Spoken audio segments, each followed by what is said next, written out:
আসসালামু আলাইকুম রহমতুল্লাহ। আপনারা জানেন ভারতের হিন্দুদের দীপাবলি একটি অনুষ্ঠান ছিল। সেই অনুষ্ঠানটি অবশ্য গিনেস বুকে নাম লেখানোর মতো ঘটনা ঘটিয়ে দিয়েছে।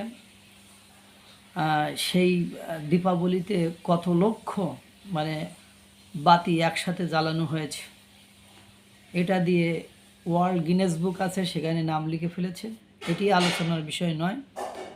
এই দীপাবলি উপলক্ষে মার্কিন যুক্তরাষ্ট্র অর্থাৎ ভারতের সাথে এখন বিশ্বের যে দেশটির সবচেয়ে বাজে সম্পর্ক, খারাপ সম্পর্ক, সেই দেশটির রাষ্ট্রপতি বিশ্বের মোড়ল রাষ্ট্র মার্কিন যুক্তরাষ্ট্রের রাষ্ট্রপতি ডোনাল্ড ট্রাম্প, তিনি মোম জ্বালিয়ে অর্থাৎ বাতি জ্বালিয়ে দীপাবলির শুভেচ্ছা জানিয়েছে ভারতকে, এবং ভারতের প্রধানমন্ত্রী নরেন্দ্র মোদীকে আপনার কল দিয়ে তিনি জানিয়ে দিয়েছেন যে কি তার সাথে কথা বলেছেন, দীর্ঘক্ষণ আলোচনা করেছেন এবং শুভেচ্ছা জানিয়েছেন।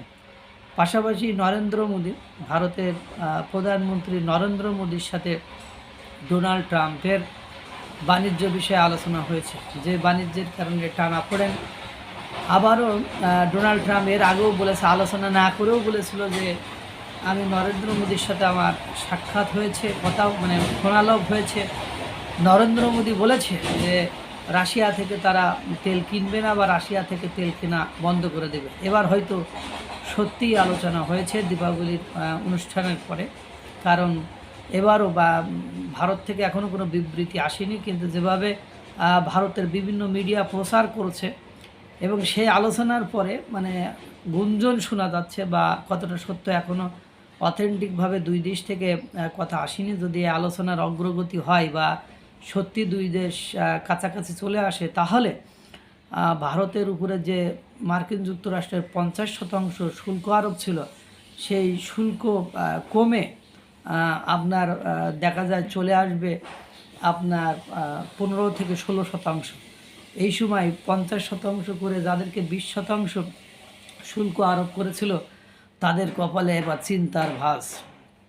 এখন ভারতের সাথে মার্কিন যুক্তরাষ্ট্র মার্কিন যুক্তরাষ্ট্র আপ্রাণ চেষ্টা করেছে ভারতের সাথে সম্পর্কটি ঠিক করার, কারণ বিশ্বে ভারত তার শক্ত দণ্ডের উপর দাঁড়িয়ে নৈতিকতা বোধ থেকে না সরে যে জনগণকে গুরুত্ব দেওয়ার কারণে সে তার উপর ট্যারিফ চাপানোর পরেও সে জায়গাতে স্থির ছিল, যার কারণে এটা দেখে বিশ্বের অনেক রাষ্ট্র এখন সেই সেম স্টাইল সেম ক্যাটাগরিতে আগানোর চেষ্টা করছে, যাতে করে ডোনাল্ড ট্রাম্পের যে মোড়লগিরি, যে আধিপত্য, যে মাস্তানি, সেই জায়গাটি অনেকটা ভাটা পড়েছে।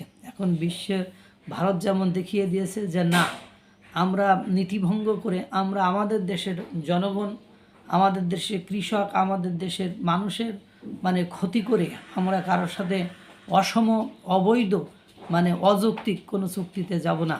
ভ্যাট শুল্ক চাপিয়েছে, আমরা প্রয়োজনে বিকল্প বাজার খুঁজে নেব, কিন্তু এই শুল্কের ভয়ে যদি আমরা আমাদের স্বাধীনতা, সার্বভৌমত্ব বিকিয়ে দিই, তাহলে সেটা হবে না। যখন ভারত সেই শুল্ক দিয়ে হুমকি দামকি দিয়ে কয়েক দফা হুমকি দামকি দিয়েছে যে না হলে আরও শুল্ক বাড়িয়ে দেবে, রাশিয়া থেকে তেল না কিনে আরও শুল্ক বাড়িয়ে দেবে, আরও কত কিছু, তারপরে ভারতের প্রতিবেশী রাষ্ট্রের সাথে সম্পর্ক করে তাদের শুল্ক কমিয়ে দিয়ে ভারতকে বিভিন্ন অ্যাঙ্গেল থেকে চাপ সৃষ্টি করার সিদ্ধান্ত নিয়েছিল।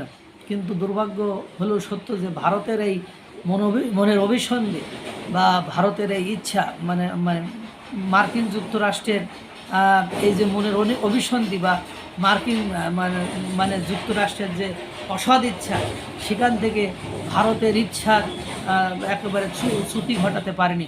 ভারত তার স্থানে স্থির, একেবারে তাদের মধ্যে কোনো অস্থিরতা নেই, তাদের ভেতরে কোনো উদ্বেগ নেই, উৎকণ্ঠা নেই। তারা বলছে যে পরিবেশ পরিস্থিতি আসুক, আমাদেরকে লিগ্যাল ওয়েতে, লিগ্যাল পদ্ধতিতে আমাদের সেটার বিরুদ্ধে ফাইট করতে হবে। এখন ডোনাল্ড ট্রাম্প দেখলো যে আসলে কোনোভাবে আপনার ভারতকে দমন করা যাচ্ছে না, বরং আমরা যে যে বিষয়গুলোতে ভারতের উপর চাপ সৃষ্টি করার চেষ্টা করেছি, ভারত আমার চেয়ে ভালো ভালো অপশান এক এক এক এক জায়গার অপশানের চেয়ে বহু জায়গার অপশান তারা খুঁজে নিচ্ছে এবং তারা পরোক্ষভাবে আমাদের বিপদের কারণ হয়ে দাঁড়াচ্ছে। এবং তাদের দেখা দেখি মানে আরও এশিয়ার আরও দেশ, এশিয়ার মানে ওই ইউরোপের দেশ, আমেরিকার মানে পশ্চিমা দেশ, তারপরে পৃথিবীর আরও অনেক রাষ্ট্র আমাদের বিপক্ষে চলে যাচ্ছে। এর কারণেই মূলত ডোনাল্ড ট্রাম্প তার জিদ গোমর সব কিছু ভেঙে ডোনাল্ড ট্রাম্প চেষ্টা করেছে দীপাবলিতে সুন্দর করে দীপ জ্বালিয়ে মানে ভারতের নরেন্দ্র মোদীর সাথে সাক্ষাৎ করেছে এবং আলোচনা অনেকটি প্রসিড হয়েছে, সামনে অগ্রসর হয়েছে। হয়তোবা ডোনাল্ড ট্রাম্প তার জায়গা থেকে সরে এসে ভারতের চাহিদা, ভারতের কথাবার্তার গুরুত্ব দিয়ে ভারতের সাথে সেই বন্ধুত্ব বা ডোনাল্ড ট্রাম্প যেখানেই যাক একটা কথাই কিন্তু বলেন, আমার বেস্ট ফ্রেন্ড নরেন্দ্র মোদী আমার বেস্ট ফ্রেন্ড। এই যে বেস্ট ফ্রেন্ড তার কাছেই আবার ফিরে আসতে হচ্ছে, না হলে ইন্দো প্যাসিফিক অঞ্চল সহ বিশ্বের যে মোড়লগিরি, সেই মোড়লগিরিতে অনেকটাই ভাটা পড়ে যাচ্ছে ডোনাল্ড ট্রাম্পের। আর সেটার পেছনে একেবারে সরাসরি জেনে বুঝেই কাজ করছে ভারত। কারণ রাশিয়া ইউক্রেন যুদ্ধে রাশিয়ায় মানে দাদাগিরি দেখাচ্ছে শুধু ভারতের সাপোর্টের কারণে।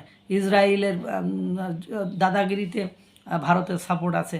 তারপরে আপনার মনে করেন এই যে ট্যারিফ ইস্যুতে এখন অনেকেই ভারতের মতো বেঁকে বসছে যে না, এবং ভারতের সাথে পৃথিবীর সকল পশ্চিমা ইউরোপ এবং সকল দেশের সম্পর্ক এখন অত্যন্ত গভীর এবং বিশ্বাস এবং ভরসার জায়গা। সুতরাং ডোনাল্ড ট্রাম্প নিরুপায় হয়ে আবারও ফোন, দীপাবলির অনুষ্ঠানে আবারও আলোচনা এবং সর্বশেষ হয়তোবা ভারতের সুযোগ সুবিধা দিয়েই ছাড়ছুড় দিয়েই ভারতের সাথে আবার বন্ধুত্বের জায়গাটা তৈরি করবে। আল্লাহ তাআলা সকলকে ভালো রাখুক, সুস্থ রাখুক। আসসালামু আলাইকুম ওয়া রাহমাতুল্লাহ।